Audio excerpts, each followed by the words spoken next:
ময়মনসিংহে ধর্ম নহবী মহানবী হজরত মোহাম্মদ সাল্লাল্লাহু আলাইহি সাল্লামকে নিয়ে কটূক্তির অভিযোগে পোশাক শ্রমিক দীপুচন্দ্র দাসকে পিটিয়ে এবং পুড়িয়ে হত্যার ঘটনায় র্যাব 7 জনকে গ্রেপ্তার করেছে। এছাড়া ময়মনসিংহ জেলা পুলিশের গোয়েন্দা শাখা পৃথক অভিযান চালিয়ে 11 জনকে গ্রেপ্তার করেছে। গত 26শে ডিসেম্বর 2025 ঢাকা জেলার দক্ষিণ কেরানীগঞ্জ থানাধীন হাসানাবাদ হাউজিং এলাকায় মাদ্রাসা বিল্ডিংয়ের বিস্ফোরণের ঘটনায় র্যাব ঘটনাস্থল থেকে 5-6টি ককটেল, হাইড্রোজেন পারক্সাইড 12 ড্রাম, অন্যান্য কেমিক্যাল 7 ড্রাম, 3টি বই ও স্প্লেন্টার উদ্ধার করেছে। এই ঘটনায় মূল হোতা আলামিন পলাতক রয়েছে এবং তার বিরুদ্ধে বিভিন্ন থানায় 6টি মামলা রয়েছে। র্যাব গতকাল নারায়ণগঞ্জ সাইনবোর্ড এলাকা থেকে আলামিনের সহযোগী আহসানুল্লাহ ওরফে হাসানকে গ্রেপ্তার করেছে। গত 30শে নভেম্বর খুলনা আদালত চত্বরে সংগঠিত চাঞ্চল্যকর জোড়া খুনের ঘটনায় র্যাব বিশেষ অভিযান পরিচয় করে অন্যতম আসামি মোহাম্মদ এজাজুল হোসেনকে গ্রেপ্তার করেছে।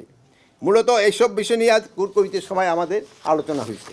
আমি বিভিন্ন রাজনৈতিক দলগুলোর অভ্যন্তরে ওত পেতে থাকা ফ্যাসিস্টদের দোসর, সন্ত্রাসী এবং দুষ্কৃতিকারীদের বিষয়েও দলগুলোকে সচেতন থাকার অনুরোধ করছি।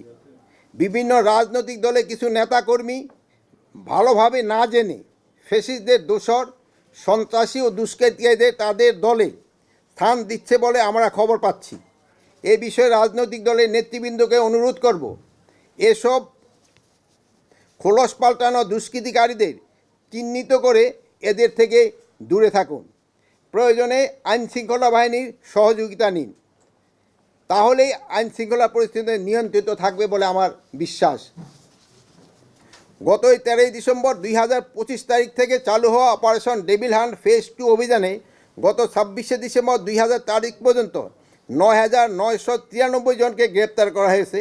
তাছাড়া এই অভিযানে 102টি আগ্নেয়াস্ত্র, 553 রাউন্ড গুলি, 159 রাউন্ড কার্টুজ, 89টি দেশি অস্ত্র, গ্রেনেড, মর্টারের গোলা, গান পাউডার, আতশবাজি, বোমা তৈরি উপকরণ ইত্যাদি উদ্ধার করা হয়েছে।